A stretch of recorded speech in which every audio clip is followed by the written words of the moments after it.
Hello and welcome to Since Attlee and Churchill, the podcast about British political history since the Second World War. I'm Lee Evans, a historian of the Conservative Party. And I'm Richard Johnson, a historian of the Labour Party, and Lee's husband. In each episode, we will be chewing over delightful morsels of British political history. First of all, Happy Easter. This episode is our Easter Sunday special, and we've chosen a particularly theological angle on post-war British politics to mark the occasion. Just a couple of parish notices before we get into that, though. First of all, we wanted to thank everybody who got in touch with feedback about our recent mini-series on the Wilson to Callaghan transition. We've been really thrilled by how popular those episodes were, including putting us into the top 40 history podcasts on Apple for the first time. So thank you to everybody who listened or shared it with their friends. Secondly, I just wanted to let you know that there is a bonus podcast at the moment on our Patreon in which Richard and I talk about one of the big questions, really, of British politics in the 2020s, whether or not the Conservative Party can be revived to its former strength.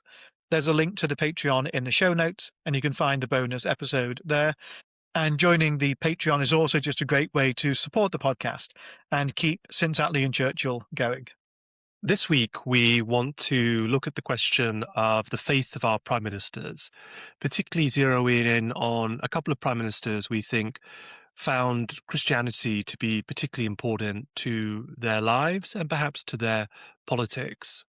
Back in June of 2003, when Tony Blair was doing an interview for Vanity Fair magazine, the interview strayed into the topic of religion. And just as it did, his trusty spin doctor, Alistair Campbell, stepped in and said, sorry, we don't do God, and shut down the interview questions about Blair's faith. Now, as it happened, Tony Blair did do God. As I'm going to argue in this podcast, Tony Blair was one of perhaps the most religious prime minister since the Second World War.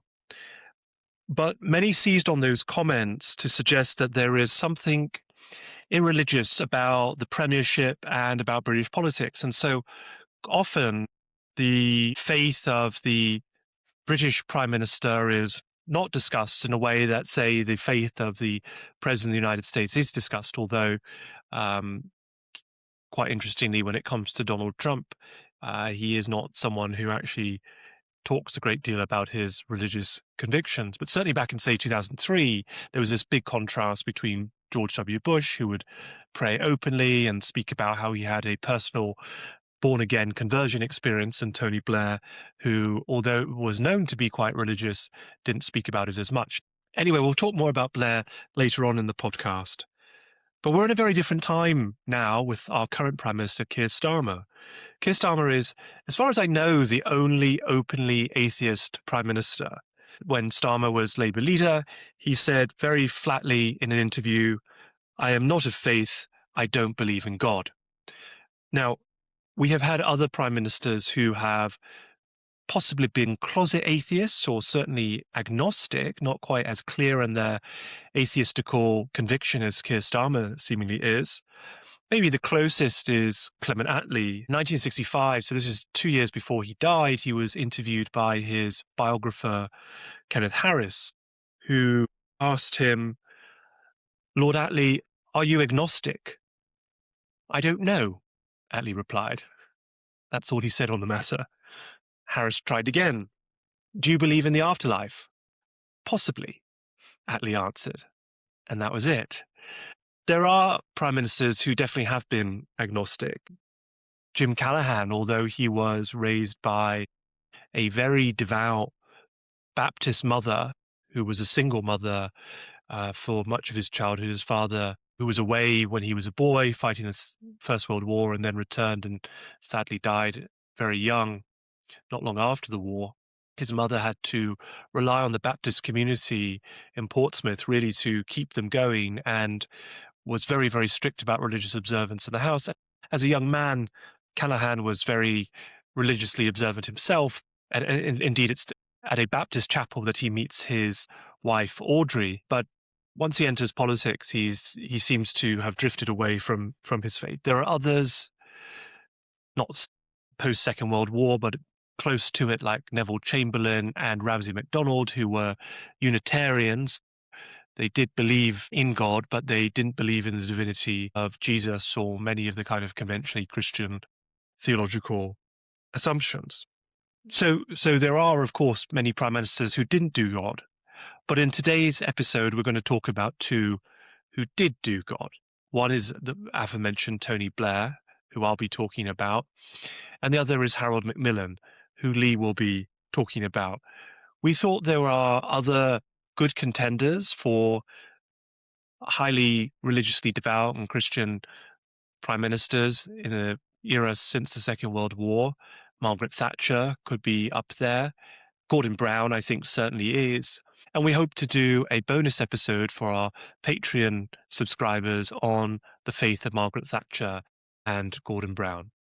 Before focusing on Harold Macmillan, it's worth maybe putting in to context his life in terms of Christian observance in the United Kingdom, because his life spanned the great majority of the 20th century, and we very typically think of that as being the century in which Britain became dramatically more secular. And what you quite often see, I think, with the religious observance of prime ministers is that they really quite often have very devout and religious parents. Jim Callaghan, an example of that you mentioned then. And their faith is often really rather more dilute than their parents', or sometimes it's vanished altogether. Macmillan stands out to me for a few reasons. One of them is that he runs against that trend. He is, in fact, if anything, more devout than his parents. And certainly, I think we can say, much more thoughtful about theological matters. And that's a commonality with Tony Blair, which is quite interesting, which we'll come back to. So if we look back into the Macmillan family history, the family is Scottish, as the name rather suggests. Macmillan's grandfather, Daniel, was the one who founded the publishing firm. He was, when he was in Scotland, a Presbyterian, comes to England to try and make his fortune, ends up in the Church of England by around the 1840s. And from there on in, the main line of the Macmillans is Anglican, it's Church of England.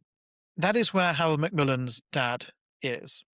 His mother is a rather more interesting figure because she is American, she's from Indiana, and she's also a Methodist. So she has this rather austere form of churchmanship, which she has been brought up with and which she brings with her when she comes to Britain. The most distinguishing feature, though, I think it's fair to say, of his mother's approach to religion is that she is deeply, deeply anti-Catholic and very skeptical of Catholicism. And that ends up playing a very significant role in Macmillan's deliberations about faith in his early life. Interestingly, also a parallel with Tony Blair, whose mother came from an Ulster Protestant Orange Order background. Very anti-Catholic, that's what I mean. And the other great parallel which we'll see between them, although it's at different ends of their life, curiously, will be how they relate to the church in Rome, how they relate to Catholicism. And in Harold Macmillan's case, this is a hugely dramatic feature of his teenage years and then going into his early 20s as well. Because in many ways, the key to understanding how Harold Macmillan related to Christianity is his early relationship with somebody called Ronnie Knox. He was an Anglican, he was an Anglo-Catholic at the time that Macmillan first met him. And their interaction began in 1910 when Macmillan left Eton and needed some tutoring for entrance to Oxford. He would ultimately go to Balliol College, Oxford. Ronnie Knox was briefly the tutor, but Macmillan's mother, Nellie, was deeply, deeply suspicious and sceptical of him, including the fact that he would talk to Macmillan not just about the matters he was meant to be tutoring him in, but also about questions of faith and religion and this much more Catholic approach to Christian worship. Within just a few weeks, she effectively dismissed Knox from being Macmillan's tutor, but Knox had already made this deep impression on Macmillan that would persist. And in 1912, when Macmillan went to Oxford, their relationship began again. And Macmillan basically fell into this circle, relatively small circle of people, which oriented around Ronnie Knox. He was almost whether he wished to be or not, he almost had this cult-like following among some teenagers who had just gone up to Oxford. And they were deeply engaged in debating all matters theological. And it was really at the fringes of what Anglicanism can generally tolerate in terms of going in a Catholic direction. So, for example, it's during this time that Macmillan starts going to services in which Latin is used quite a lot. That is one of the things that Knox favours. Knox encourages Macmillan to do confessions, and basically they all end up going on a journey towards conversion to Rome. Knox, in fact, completes that journey in 1917. Their other great friend, Lawrence, who is there with them at the time, he also converts to Rome shortly before he goes out to fight in the First World War. He tragically dies in 1918. And Macmillan is teetering on the edge of defecting from the Church of England to the Catholic Church throughout really much of the 1910s. In 1913 and 1915, he has these great crises of faith in which he basically, in 1915 in particular, commits in his own mind and begins to say to some of the people he knows who are similarly inclined that he is ready to pope, as the term that they use a lot of the time. I think there is a major reason why he doesn't, and then an event which gives him the ability to wriggle out of what at times he is certainly intellectually committed to. The major reason why he doesn't, I think, is his mother, who is deeply hostile to this direction in which his approach to Christianity has been going. There's even the prospect that he may basically be cut out of the family fortune if he in fact goes down this route. His mother is deeply, deeply against the idea that he would go and become a Catholic. And you see in his correspondence, he refers to family pressures all the time. And some of his friends who are already there basically almost want to have it out with his mother and basically try and convince her to let him go, to cut the apron strings and allow him to follow their path. But then the event that really gives him the chance to say, look, I'm pausing this, I'm thinking again, is the outbreak of the First World War. By the end of the war, all of this Oxford group of which he was a part, led by Ronnie Knox, had actually made the conversion to Catholicism. He was the exception. And he wrote to them to basically confirm that he was now pretty much not going to pope at all, and described himself as being like a deserter to their little Anglo-Catholic grouping. And he begins to think a little bit more broadly about his interests. He never goes back to Oxford to complete his degree. He famously said years later it was like a city of ghosts because of the people he had known as an undergraduate who died in the First World War. So he's never thrown back into that mix as he was before the war in Oxford. And before too long, he's out in Canada working for the Governor General, who happens to be his future father-in-law, the Duke of Devonshire. And into the early 1920s, he's beginning to turn his mind to politics. He first stands in a general election in 1923 in Stockton. And so by this stage, we can say that these moments of intellectual turmoil have passed, and he has missed the moment in which he would have converted, and therefore he remains with his feet firmly wedded within the Church of England, but admittedly the more Anglo-Catholic, or the phrase that's sometimes used, high parts of the Church of England. So he's elected to Parliament for the first time in 1924 general election, the one that sweeps out the first Labour government, and he's elected MP for Stockton-upon-Tees. Looking into his political career now, how important was religion in shaping his political outlook? Was he someone who used religious language in his political speech making? Was he someone who reflected openly on his faith? No. Generally speaking, no. With Harold Macmillan, I think the key point to make is that his faith, his Christianity, was the bedrock of a huge amount of his life. It was something he was always intellectually engaged in, always connected to emotionally, but it was not necessarily the framework for his thinking about politics. And so you don't get, in the way that you do for a very different figure who we're going to talk about in one of the bonus episodes, Margaret Thatcher. Now, when Margaret Thatcher speaks about her politics, she very often puts it in religious language. She will talk about the parable of the Good Samaritan. That Margaret Thatcher, as Prime Minister, delivers sermons in which she basically sets out how her interpretation of Christian theology and her pretty free market individualist politics are not just connected, but how one inspires the other and they basically both sustain each other as intellectually. Macmillan doesn't really do that in at all the same way. He makes religious references because, like so much of his generation and generations either side of him, a huge amount of his reading in childhood about the turns of phrase that he knows and uses are those of the King James Bible, or those of the great religious scholars that he's read throughout his life. And the great motivator really in the early years, certainly of his parliamentary time, is the poverty and the destitution that he sees in Stockton when he's elected as its MP.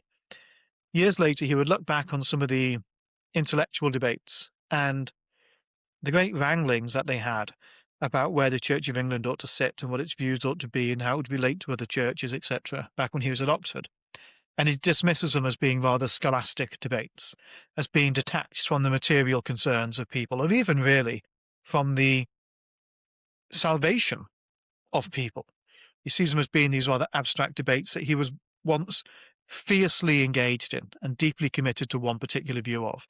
And I think it's his experience in politics which actually diminishes that aspect of his character and his views and makes him actually a bit more of a materialist in terms of what it is that he cares about. And it's actually his real world observations and experience which is shaping his politics more than his faith. But presumably his faith provides a moral frame in which to understand and generate a critique of the poverty that he sees. And in some ways, people have taken Harold Macmillan to be sounding quite left-wing when he talks about poverty and deprivation, but it's quite plausible that that is not coming out of some kind of set of less left-wing philosophical views about the running of the British economy, but is much more driven by a Christian imperative to support those who are less able to support themselves. Undoubtedly. I mean, if Margaret Thatcher could justify a form of individualism through Christian faith, then certainly Macmillan and fellow One Nation, patrician, post-war consensus Tories, whatever you want to describe them as, those people seen as more on the left of the party, could very easily do the same. And so if you were to look at his time in government, particularly when he's prime minister, but of course he was also chancellor and housing minister, so you may want to comment on those. Can you say that any of his policies or his approach to policy was at all shaped or guided by his Christian morality? We can certainly find an example of when the church condemned something that he was doing, and he did not seem to be particularly bothered by the rebuke. So there was a brief period of time just before he became prime minister when Macmillan was Chancellor of the Exchequer. He only delivers one budget in that time, and it's a budget in which something that we still have today is created. He establishes premium bonds. Now, for people who are certainly international listeners or who may not know this, the way in which premium bonds work is they're basically a form of lottery. For each £1 you put in there, you can think of that as being buying one ticket in a lottery. Now, you still have your money, but across the entirety of the people who buy premium bonds, winners are picked out.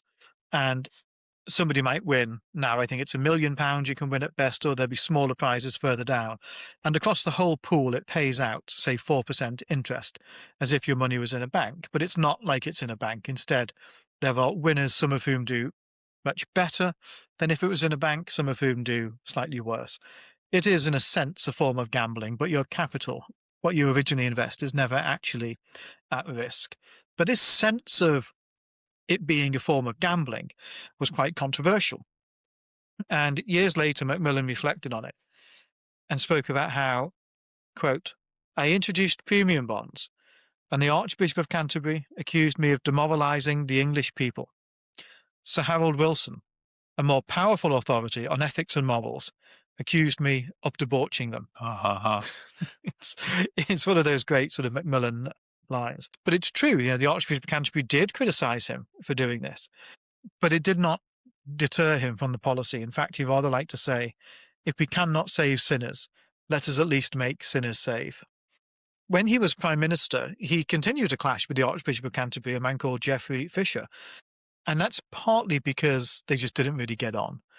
But also, Fisher made a critique of the Macmillan years, in which he said he worried about the materialism of the age and whether or not that would turn people away from the truth of God towards some distorted version of truth that focuses on pounds and pence or material possessions.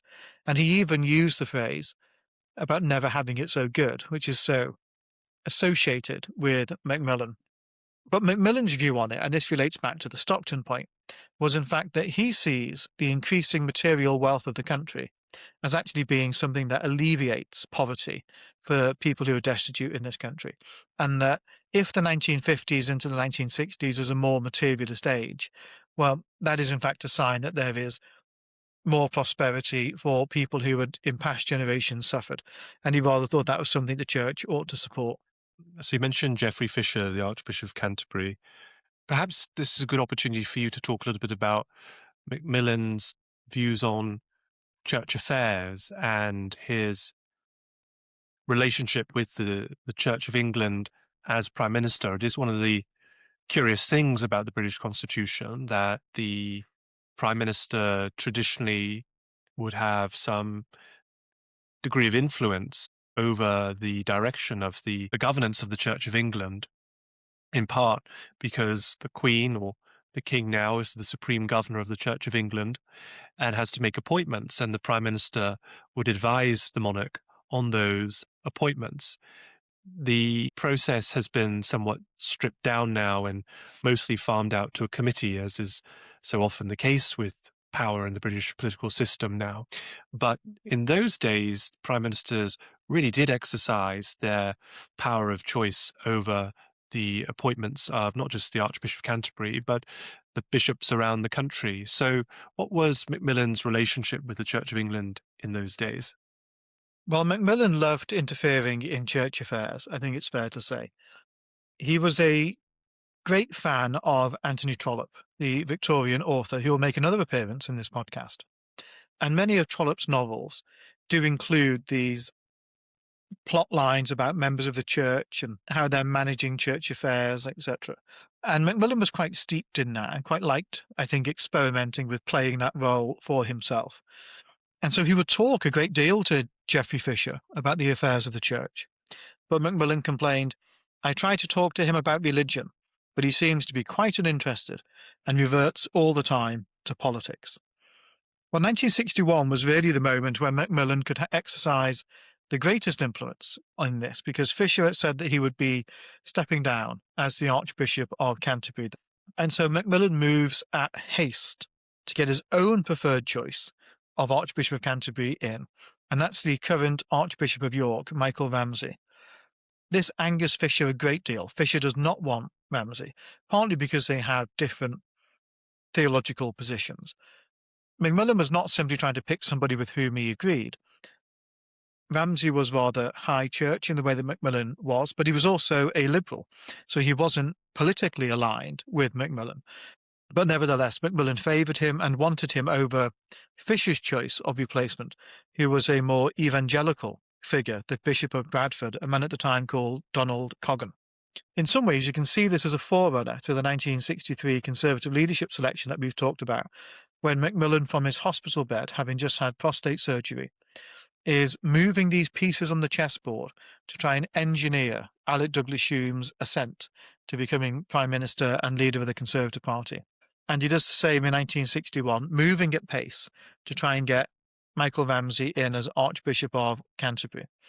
Much to Fisher's frustration, he somewhat buys off Coggan by giving him the role of Archbishop of York, which becomes vacated by Ramsay's promotion. And then Ramsay ends up being the Archbishop of Canterbury for the next 13 years. So you can almost see him, I think, in that sense, as having a Trollope-esque Victorian sort of mindset as a statesman, where he's thinking about church affairs, where people sit within the church, how he can engineer people who he most likes and agrees with into the correct position where he thinks they can exercise their influence. And I think that is something that Macmillan really rather enjoyed doing.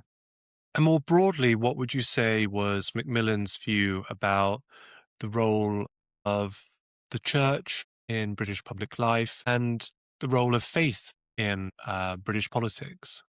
He wasn't showy about it in the way that people can be. Think maybe the opposite of Macmillan.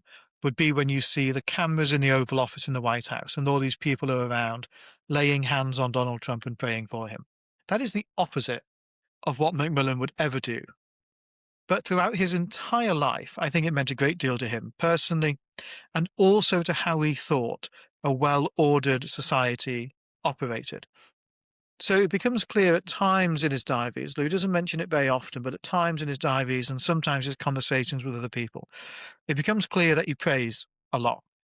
He speaks at one time about how he prayed for the nuclear test ban treaty a great deal. So he's actually taking matters of state and policy and elevating them to the Almighty to try and gain assistance in the governing of the nation and relations with other countries.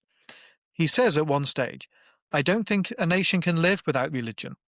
If you don't pray every night, and if you don't believe in God, and if you don't think you can serve God eventually, you can't solve all these problems, and you can't even survive them. When you give up religion, you give up any kind of idealism." So it was certainly really important to him, and even very late in his life, he lived into his 90s, Macmillan, when he would go to church.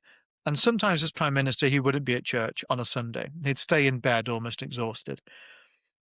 But later in his life, when he had a slightly easier schedule, he would go to church very regularly on a Sunday and would insist, even when he was frail, on kneeling down for prayers. And when people tried to say to him, "Look, you really don't need to," he was insistent on the point. What I think he saw himself as is really a personal manifestation of a point that he thought applied at the level of the nation, which is that Christian observance was essential to having a well-functioning moral country. Two quick quotes and examples I want to give in that. One of them is that he once spoke about how he thought it was essential for people to believe in God, because he thought without it, all you had was decency. And he says, decency is very good, better decent than indecent, but it isn't enough. He doesn't see it as being enough for a society just to have people who simply aspire to be decent in their relations with one another. He thinks there has to be a belief in a God that underpins that. Lord Hume, Alec Douglas Hume, when he wrote his memoirs, The Way the Wind Blows, says there, quote, "Not long ago, I asked Hal Macmillan if he could put his finger on the point in time when the slide in values in Britain began to set in." Interestingly, that there has been a slide in values, he's just assumed in this text. Hume goes on. His answer came without hesitation, the day when people stopped going to church regularly on a Sunday morning. So Macmillan's faith, to sum it up, deeply serious, at times in his youth almost too serious. He gets lost in the minutiae of different interpretations of things where Christians agree on the vast, vast majority of things. A constant throughout his life, a source of personal inspiration and comfort, including through personal challenges. Two of Macmillan's children predecease him. His wife has a decades-long affair with somebody else, one of his own colleagues in Parliament, in fact. Throughout these challenges, his faith matters a great deal to him, but also he sees it as being the, if not the organizing principle, then the underpinning foundation of a healthy and well-ordered society. So a man for whom Christianity meant a huge amount. So Richard, let's come on to your case study and Tony Blair. Now, some biographers really emphasize the importance of faith and religion for Blair. Anthony Selden says that no prime minister since Gladstone has been so influenced by his religion. How early in his life can you see some signs? We'll come on throughout this to discuss a little bit whether or not that's true. But how early in his life can you see signs of this religiosity?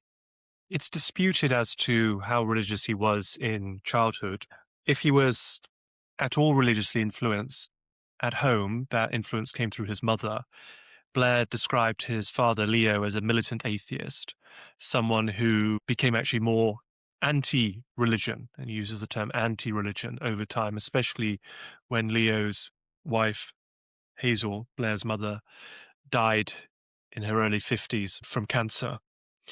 But Hazel was from strong Ulster Protestant stock. Her parents were in the Orange Order. Her father was a Grand Master in the Orange Lodge.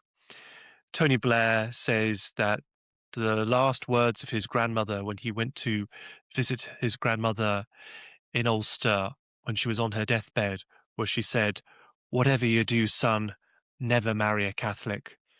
Well, he didn't listen to that advice because he goes on to marry a Catholic, and that becomes an important part of this story. Blair says that his mother was a churchgoer. He said that she went to church with less frequency than Tony Blair himself did as an adult, but she did go. Blair would accompany her. He said that Mum taught us all our prayers and said them to us. He doesn't seem to have been confirmed as a young man, so suggests that he wasn't particularly active church-wise. He did go to schools that had a religious dimension to them when his father was an academic at Durham University. Before Blair was sent off to boarding school in Scotland, he went to Durham Cathedral's chorister school, which was headed by his headmaster was the canon of Durham Cathedral. And Blair does write about how when he was 11 years old and he was called in to see the headmaster, to see the canon of Durham Cathedral, and was told that his father, Leo, had had a stroke, that the two of them, the headmaster and the 11-year-old Tony Blair, just kneeled down together and said a prayer together. So he was prayerful and had religion, but I don't think we would say that he was religious at that age, especially religious at that age. When for Blair was the moment at which you could say that he becomes a person of personal religious conviction? It's when he goes up to Oxford. He matriculates in October of 1972, and while he's at Oxford, he meets a mature student, an Anglican vicar from Australia called Peter Thompson. Thompson was 36 years old, and he'd come to study divinity at Oxford. And Tony Blair has described Peter Thompson as, quote, "probably the most influential person in my life." Just saying something. Tony Blair's met a lot of people in his life. And he credits Thompson with bringing him both to God and to socialism at the same time. He later wrote, "My Christianity and my politics came together at the same time." Thompson taught him, quote, "Your religious beliefs aren't something that you shut away from the world, but something that meant you had to go out and act." And it's under these discussions with Peter Thompson that Thompson suggests readings for Blair to works of religious philosophy and theology for Blair to absorb. Blair is very, very interested in these ideas. He's particularly interested in the writings of the earlier 20th century theologian John McMurray. Blair once said, quote, "If you really want to understand what I'm about, you'll have to look at a guy called John McMurray." And McMurray's philosophy was very similar to the ideas that Thompson had shared with Blair, which is that Christianity is an active religion. It's not about philosophizing, contemplating, sitting quietly. It's about going out in the world and doing. McMurray, in one of his books, wrote, "Christianity is inherently a revolutionary religion, seeking the achievement of a world community." And it's in that context, in that ferment, that Blair takes the decision to become a confirmed Anglican. While I would say that Tony Blair is probably quite doctrinally fluid, he's not someone, I think, who, at least sort of publicly, has gone into great detail about matters of Christian doctrine. What I think is important to his Christianity, and you can see it from that moment of conversion in a sense, is that he believes that Christianity is a religion of action and that it is a universal faith. You mentioned the instruction he was given not to marry a Catholic, but of course he does. So what role does Cherie play in this? So Blair finishes his studies in June of 1975. Very, very sadly, the week after he finishes at Oxford, his mother dies. Hazel is 52. She had thyroid cancer. The family had concealed the extent of her illness until Tony Blair got home. She died a few days later. That was so that they wouldn't disrupt his final exams. After that summer, which is obviously a very, very difficult summer for him, he goes to London and starts to train as a pupil barrister at Lincoln's Inn. At the start of 1976, he meets Cherie Booth. She is the daughter of the television actor Tony Booth. But her parents were separated, and Cherie had been raised by her mother with a strong hand from her grandmother. And her grandmother was a devout Catholic. So Cherie was brought up in the Catholic faith of her grandmother. She went to a convent grammar school in Crosby, an independent convent school, I should say, run by the Sisters of the Sacred Heart of Mary. And apparently, from very early on, Blair and Booth bonded over long discussions, not just about politics, which they were both quite interested in, but about religion, possibly even more so about religion. Cherie has said of Tony Blair, "Religion was more important to him than anyone else I have ever met outside of the priesthood." They marry 5 years after meeting. They marry in 1980. They go back to Oxford, to St. John's College, where Blair was a student. They get married in the chapel of St. John's College. Interestingly, not a Catholic marriage. Quite often in those kind of split marriage contexts, where there's a Catholic marrying a Protestant, the marriage takes place in a Catholic church. That was the case for my grandparents, for example. My grandmother was a Methodist. My grandfather was nominally an Irish Catholic, and even though his faith was nominal, they got married in the Catholic Church. It's quite common. However, what Blair and Booth do agree to from marriage, basically, is that all of their children would be raised as Roman Catholics. Blair's career in law is relatively short-lived, and by the early 1980s, he's very strongly involved in politics, standing in a by-election in Beaconsfield as the Labour candidate and then entering Parliament in 1983. This seriousness and this commitment to religion that Cherie speaks about, does that manifest itself in his politics? Yes, it does. And Blair seemed to see his faith in politics as really quite closely intertwined. The couple are regular churchgoers, and here the agreement to raise the children in the Catholic faith plays itself out in practical terms, where Cherie and Tony, and they would eventually have 4 children, quite a large age span between the oldest and the youngest, they attend Catholic church with their children. Blair is elected MP for Sedgefield in County Durham in 1983, and immediately they start going to the Catholic church in Sedgefield. The priest called Father John Caden, became very friendly with Tony Blair and would regularly invite the local MP up to the pulpit to read to read the different readings, reading from the Old Testament or reading from the New Testament. Now, Blair, of course, is an Anglican at that time, but I would say it's not unheard of at a Catholic service to have a non-Catholic do the reading. I went to Roman Catholic schools for 13 years. Although I'm not a Catholic, I am a Methodist, and I regularly did the readings at school, partly because no one else seemed to want to do them, partly probably because I liked the sound of my own voice and enjoyed having an audience. But it showed some willing, I think, on Blair's part. As Blair approaches the front bench, so now we're moving into the early 1990s, we start to see Blair talk about Christian socialism as being really important to him.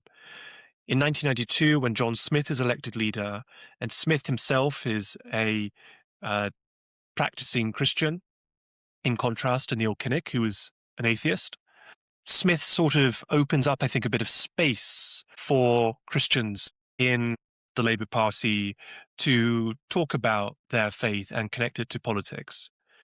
Blair is quoted as saying at the 1992 Labour conference, "We are trying to establish in the public mind the coincidence of democratic socialism and Christianity. There is a desire in the Labour Party to rediscover its ethical values, the ethical code that most of us really believe gave birth to the Labour Party." So Blair very much subscribes to that view. That was a very common view, in many ways an accurate view, that Christian belief, Christian morality, Christian ethics were foundational. And I mean that word deliberately foundational to the Labour Party. You opened the podcast by talking about when Alistair Campbell charged into an interview to say, "We don't do God." But I think for many of us, the time in which we think about Tony Blair's political life and questions of religion and faith really breaking through was in the lead up to the war in Iraq, and in particular, his relationship with George W. Bush, who, as you said, is a very public and very devout, born again Christian. I particularly remember when Jeremy Paxman would ask Tony Blair whether or not he prayed with George W. Bush, which was a rather impertinent question, I think, to try and needle at this idea that there was a bit of a bromance going on almost between them, about the toothpaste that they use and about how much they were buddying up together in anticipation of what was going to be this joint Anglo-American, supported by other countries as well, invasion and occupation of Iraq. What struck me about some of those moments is that Blair doesn't seem to really like talking about this in public. He kind of reacts quite a bit of a sigh, a bit of an angry sigh, perhaps, when Paxman asks him about praying together. He doesn't seem to enjoy talking about the topic in public. I wonder why do you think that is? Well, there is definitely a change that happens that, on the one hand, could say Blair in opposition versus Blair in government. Blair in opposition talks about Christianity and explicitly Christian terms much more vocally. I've given some examples just now.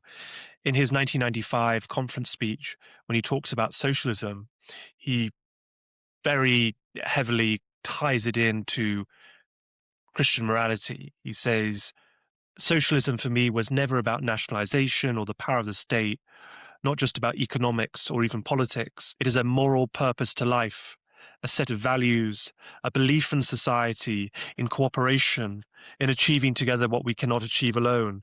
It is how I try to live my life, how you try to live yours, the simple truths. I am worth no more than anyone else. I am my brother's keeper. I will not walk by on the other side. We are not simply people set in isolation from one another, face to face with eternity. We are members of the same family, same community, and same human race. People could say there's a lot of spin and guff, but I think actually this really is Blair's Christianity. Blair views Christianity as about a moral mission to make the world a better place and to see everyone as part of the same human race, sort of the same human community. He doesn't speak in quite that way when he's prime minister. As you say, Lee, he's almost somewhat embarrassed when he's sort of asked about these things. I think actually the moment that is the shift is not when he's elected in 97, but it's Easter of 1996. Because in Easter of 1996, he writes a piece for the Sunday Telegraph about why Christianity matters so much to him and gives a bit of a sketch of what he views as the link between Christian morality and politics. And there are some probably ill-judged comments he makes in it about how conservatism, in his view, is incompatible with Christianity. This leads to a bit of an explosion where people say Tony Blair is trying to make party political points about Christianity. He's trying to say that if you're a Christian, you have to vote Labour, etc., etc. And I think it's also in this article that Tony Blair doesn't quite praise Pontius Pilate, but he says that Pontius Pilate is the second most interesting person in the New Testament after Jesus. And it's I think it's actually really quite interesting theological comment, but it's probably not, people see it as not quite his role as leader of the opposition to be getting into those kinds of public discussions. After that, I think you do see Blair talk less publicly about religion. And by the time that George Bush becomes president in 2001, Blair has become much more reticent about talking about religion, whereas Bush is very open about talking about religion and his personal conversion experience. Nonetheless, I think that religion remains very important to Blair's politics, not just on the domestic side, but I think even more profoundly on the foreign policy side. What I think Blair did believe is he believed that if you are in a position to do good in the world, you must do good in the world, even if it's unpopular, and you must do good everywhere in the world. And so his theory of liberal internationalism which influenced his views about interventions in Sierra Leone and Kosovo and Iraq. He saw Iraq as a country where the people were suffering. He was moved by the plight of the Iraqi Kurds. I think he genuinely was. People can argue that he was much more cynical, and that's fine. But I actually think Blair was moved to participate in Iraq on moral terms, influenced heavily by his Christian faith, even if he was reluctant to talk about it in that way. I don't know if it would have helped or hurt if he had explained his support for the war in Iraq as stemming from his Christian faith. I think it probably would have hurt him in this country. Maybe that's why Alistair Campbell was so keen in 2003 to say, we don't do God, because maybe he was worried that Blair might enter into that space where there would just be blowback from our very, I think, secular press that we have in Britain. I want to make an observation and then come on to what I think is the climax of the Blair religious story.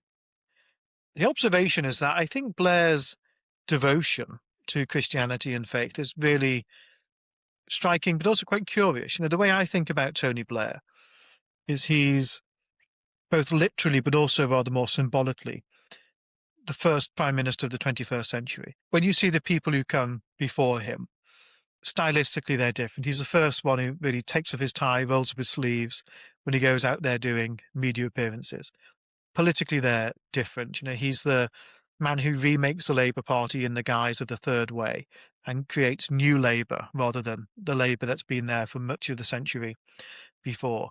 He's the prime minister of a different age in Britain, the age of cool Britannia, of devolution, of the Millennium Dome, of all these things that sort of are now features of modern Britain. Really, we associate a great deal with him.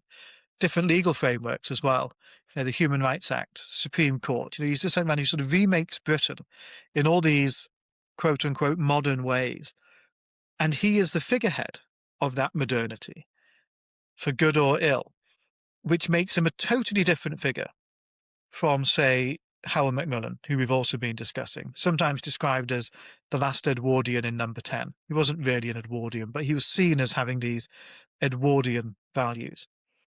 The exceptions to that idea of Blair, the great modern man, does seem to be that he resists totally the growing secularization of Britain. He is not part of that trend. It's one of the few trends really that he's not a part of or doesn't help shape. But he's not part of that trend away from faith, away from Christianity and away from the church. He is instead actually somebody whose faith remains a very significant part of his life. And arguably, I think in time even grows in significance, I think, for him.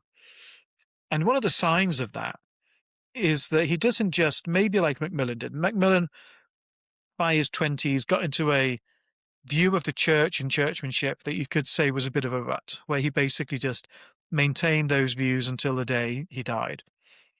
For Blair, clearly, these deliberations about faith and where he sits in relation to God, but also in relation to Christian churches, continues. And the ultimate evidence of that, if we use from the language from earlier in the podcast, is that after he ceases to be prime minister in 2007, he popes. He goes to Rome. He gives up the Anglican affiliation that he was confirmed in the 1970s and becomes a Catholic. And so I thought a good place for us to finish, Richard, would be to wonder about that conversion, which of course in one level only Blair and God can really know what went on. But I think it's really curious, including the fact that, as you've discussed, he's going to Catholic churches very regularly for the 1970s. He's taking his children to them. He's giving readings in them, not necessarily a sign of being a Catholic for reasons you explained, but he's clearly ingrained in Catholic churchmanship for decades leading up to this point, but waits until he's no longer prime minister before making that conversion. So what for you is the importance of him becoming a Catholic when he does? Well, I should say that there's a very good study of this in the book God in Number 10, which was my book of the week last week, written by Mark Vickers, who is himself a Roman Catholic priest. And it's one of the best accounts I've seen of Blair's conversion to Catholicism. So I want to acknowledge my indebtedness to that analysis in what I'm going to say. And indeed, I think that the book has been very helpful in our research for today's podcast. I just want to acknowledge that. So as you say, from the time that he marries Cherie in 1980, Blair is starting to attend Catholic services pretty much every Sunday. And the Blairs are quite consistent churchgoers. When he's in Sedgefield, he reads from the pulpit, but he doesn't take communion. The reason for that is because under Catholic doctrine, you have to be a Roman Catholic, you have to believe in the theory of transubstantiation, the idea that the bread and wine are not purely symbols or reminders of Jesus' presence, but have actually in some way transformed into human flesh and blood. Blair respectfully doesn't take communion when he's at the Catholic church in Sedgefield. However, by the mid-1990s, the Blairs are now living in Islington, and they go to a church in Islington called St. Joan of Arc Catholic Church. Rather a bold name, I think, for a Catholic church in England, to be quite honest with you, someone who was a sworn enemy of this country. But there we are. And Blair is, by this point, now he's leader of the opposition, mid-1990s, he's taking communion at the church. Well, he's ratted out by a parishioner who complains and says, Tony Blair is an Anglican. Why is he taking communion at this Catholic church? And the Roman Catholic Cardinal of London, Cardinal Hume, gets involved and writes a written instruction to Tony Blair, basically a cease and desist order, saying if you're not a Catholic, you should not be taking the Eucharist. And I should say Blair complies with that. When Blair is elected Prime Minister in 1997, the Blairs start attending Westminster Cathedral, the Roman Catholic Cathedral, in some proximity of 10 Downing Street. And they go pretty much as often as they can on a Sunday. It's interesting at that time, Blair is occasionally found to be going on his own. And that's interesting because people had portrayed this as, well, Blair himself had talked about it in terms of the reason he was going to Catholic services was because his wife and children were Catholics and they were going together as a family. But there were occasions where Blair would go on his own when the rest of his family hadn't attended. And that seems to signal something a bit stronger than just tagging along with the family. After 9/11, the security services advised that the Prime Minister should not just go to normal Sunday Mass at Westminster Cathedral, and an arrangement is made for a Roman Catholic priest to be sent to Downing Street each week to celebrate Mass before the Prime Minister's family. Again, the thought here is that this is for Cherie and the kids. However, according to Mark Vickers, who knows many of these priests personally and has corresponded with them, there were occasions where, say, when Tony Blair was at Chequers, he would go to the local Catholic church in Great Missenden on his own, and one starts to wonder how much of this is actually Blair is now himself drawn to the Catholic faith. In 2003, just before the Iraq War, Blair goes to Rome on what's rather curiously described as a personal visit, and the Blairs, over the course of a weekend in, I think it's February of 2003, see the Pope on 3 occasions. It's odd for a personal visit of an Anglican Prime Minister to see the Pope on 3 occasions, but there we are. And the Pope invites the Blairs to celebrate Sunday Mass with him. And at Sunday Mass, the Pope lets it be known that he is happy for Tony Blair to receive the Holy Eucharist. Now, there are 2 ways to read that. One is that basically Blair has already by this point become a Roman Catholic. The other is that there is a bit of a loophole in canon law that if you're a Christian but not near your local church, a Catholic church in extremis can provide you with access to communion. And I guess that's sort of how it's slightly fudged at the time.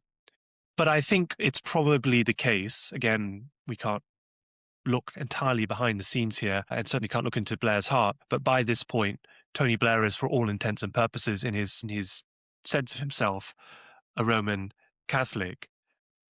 We do know that in 2007, in early 2007, when Tony Blair has already announced that he will be departing as Prime Minister later that year, that he speaks to the local Catholic priest in Great Missenden outside Chequers, where he informs him of his desire to become a fully fledged Roman Catholic once he leaves 10 Downing Street. He meets with Cardinal Murphy O'Connor and expresses the same view, and it's agreed that the process will be initiated once Blair leaves Downing Street. And his final foreign visit as Prime Minister is to Rome, is to the Vatican, where he has a long one-to-one meeting with the Pope, Benedict XVI, at the time. Of course, we don't know what the subject of conversation was in that meeting, but it's, I think, not a stretch to suggest that Blair probably let slip to the Pope that he was planning to convert to Rome. Blair later explained the reason for his conversion. He said, there was something not just about the doctrine of the Church, but of the universal nature of the Catholic Church that appealed to him. And again, I think that goes right back to his experience at Oxford, seeing Christianity as a religion of action and universality.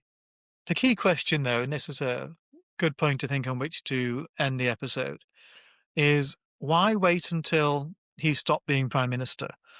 A bit of context to that, of course, is that there have been times in the history of the United Kingdom where there was discrimination against Catholics, a process that unwinds really throughout the 19th and into the 20th century with Catholic emancipation. But there would have been a time when you couldn't be a Catholic member of Parliament, for example. And of course, the establishment in Britain, literally the established church, the monarch as not only our head of state, but also head of the Anglican Church as well and defender of the faith. And because of the way the constitution has evolved, Richard mentioned this earlier, the role of the Prime Minister then gets caught up in the orbit of the Anglican Church and the Church of England because of the way in which they would advise the monarch on certain decisions within it. So there is some historical reasons why you could see it would be pretty inconvenient at times, cripplingly inconvenient to be a Catholic if you are a senior politician. But the first decade of the 21st century is not really one of those times. And Blair could have been, probably with very little inconvenience, I would have thought, to his powers as Prime Minister, unless he really cared about who was being appointed, Anglican bishops. Blair could have been the first Catholic Prime Minister of this country, but chose not to be. He chose to wait until he was gone. Why do you think that is? We don't really know. I mean, there are a few different theories that one might throw out. I mean, although we have an established church in England, not all of the United Kingdom has an established church. For example, the Church of Wales was disestablished at the start of the 20th century. We have had non-Anglican prime ministers before Blair, people from dissenting backgrounds, Congregationalists, Presbyterians. We have had, of course, as I mentioned at the start of this podcast, we've had prime ministers who were pretty agnostic in their faith. Clement Attlee, some say Winston Churchill, Jim Callaghan, who was neither an Anglican nor particularly strongly religious at all. And all of those prime ministers made church appointments in the Anglican Church, even though they weren't members of the Anglican Church, on the constitutional idea that ultimately they're providing advice to an Anglican, the head of state, to make those appointments. Given the history of Catholicism in Britain, given the way in which Catholicism and the Crown have not, shall we say, seen eye to eye, given that it is still unconstitutional in Britain today for a Catholic to be monarch, it possibly might have put the Queen in some awkwardness, or maybe Blair might have thought it would have put the Queen in some awkwardness if he was seen to be the Queen's chief advisor, including on matters relating to the Church, and he's a Catholic. Is that consistent with the Queen's understanding of her position as Supreme Governor of the Church of England? I'm not sure that's a particularly strong argument, but I suppose it's plausible. We just want to entertain.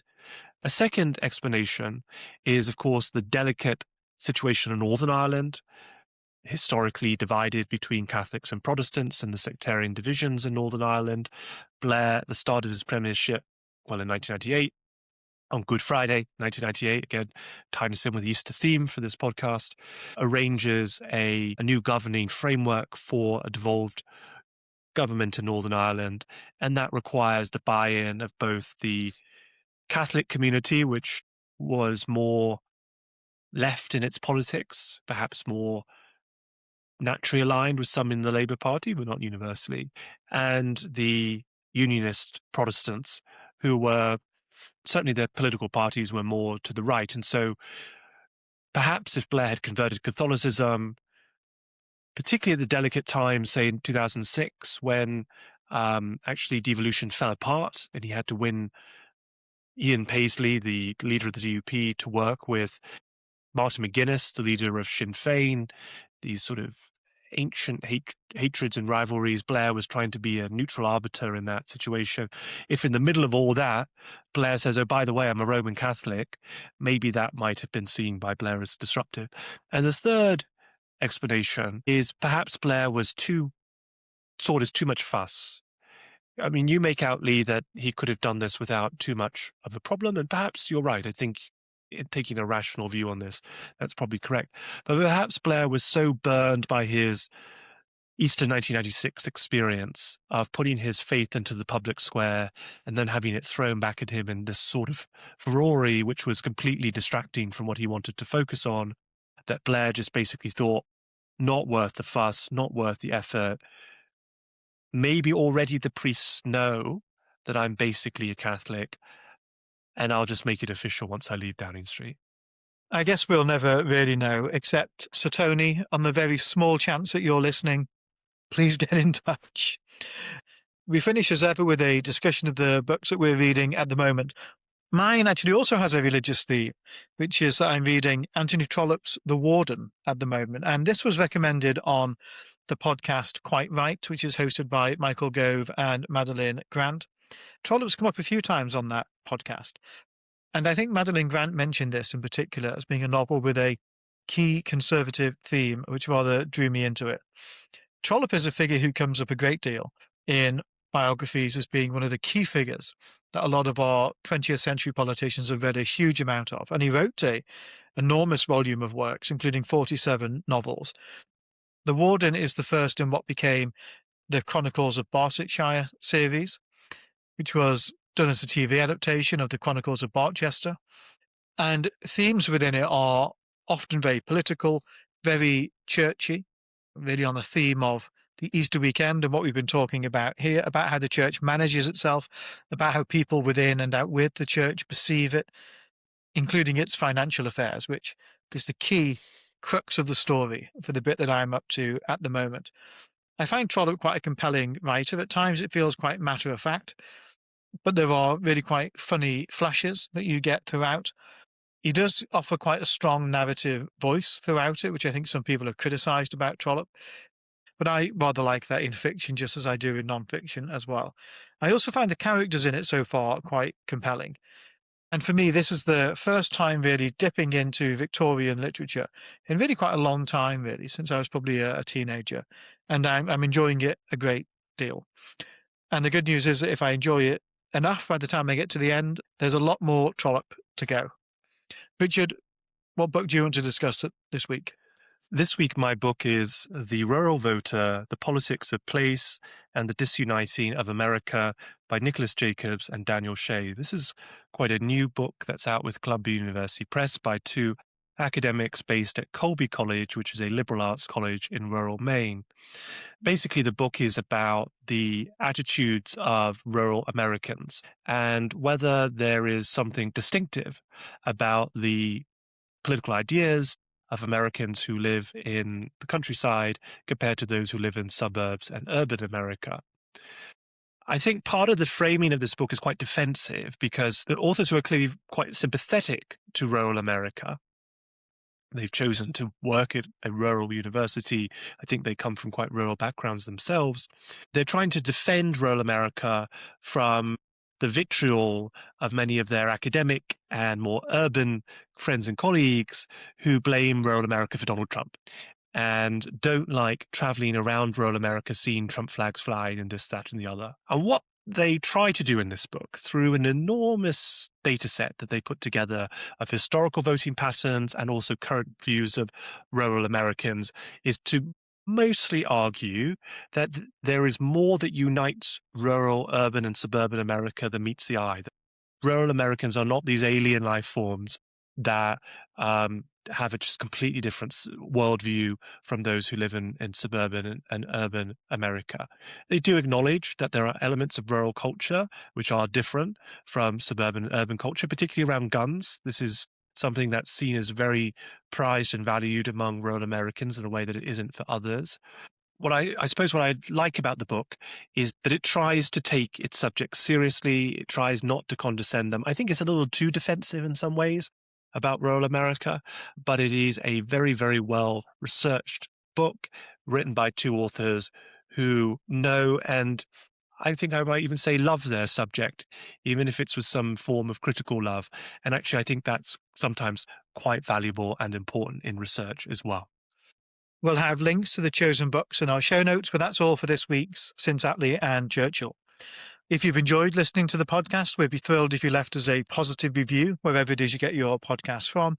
And just a reminder that there are bonus episodes on the Patreon, and one of the upcoming bonuses will be looking at the religious life of Margaret Thatcher and Gordon Brown, the two runners-up for discussion in this podcast, but who we thought there is so much in their lives and their relationship to Christianity and God that they were very much worth discussing as well. In the meantime, we'll be back on Thursday with the next midweek Matters of Interest. We'll see you then. Thanks very much, and happy Easter.